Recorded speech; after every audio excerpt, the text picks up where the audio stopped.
Tracy Sewing Studio, Dayton, Kettering, Ohio. I am in my sewing studio today and I am wanting to alter the shorts I just made yesterday. They're sliding down a little bit. The elastic just needs to be a little tighter, and I thought this would be a good time to talk about tightening elastic and what you need to look for. So most of my videos are just short videos. They're not full long tutorials.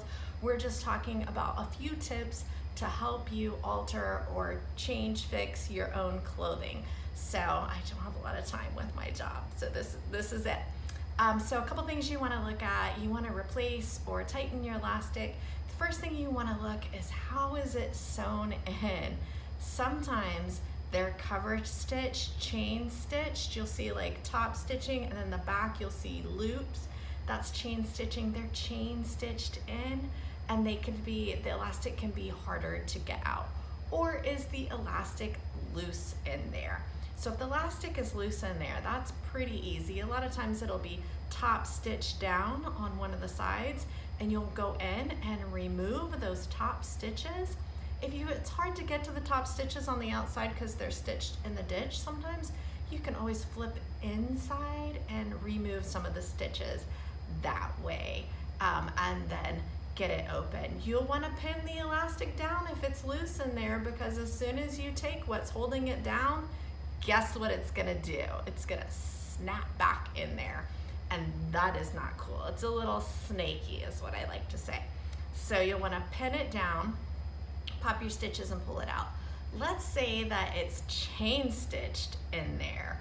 So there is an easy way to remove chain stitches. I'm not gonna go through all of it. You pop out a couple on the outside, and then you should be able, just like your cat litter, pull the chain, and it should pull it all the way through. Now, if you try it on one side and it's not working at all, the chain only works one way. So you have to go to the other side, pop a couple of the top stitches, and pull the back string on the inside of the chain and see if you can just pull those stitches out.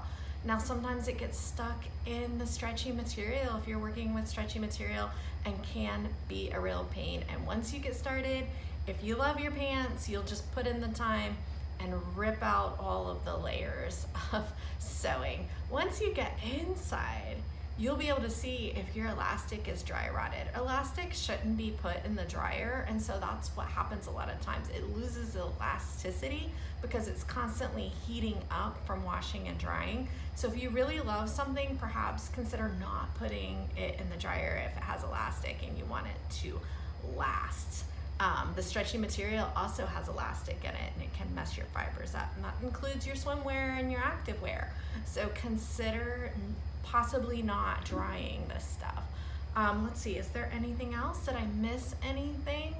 Another way that elastic is sewn in, sometimes it'll just be elastic to the garment, and that's pretty self-explanatory. You don't have to like go in and pull anything out and check it. You can actually see if the elastic is shot at that point.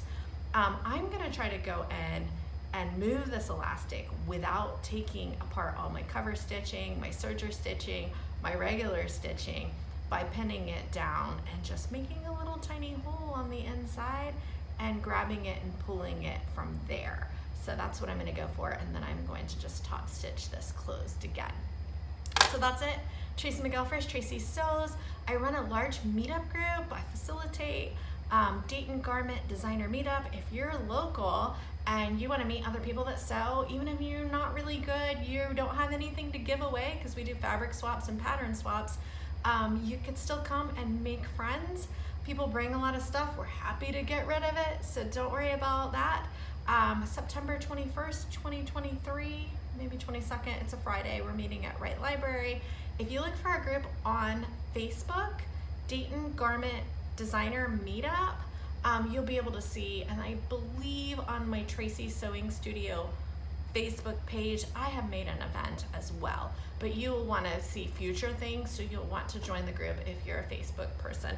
Unfortunately, Facebook is the easiest way to reach people and keep people informed without a lot of time, so that's kind of where we're at if you're interested. So let me know if I forgot anything, or you can add to my tips, and that's it. Have a great day.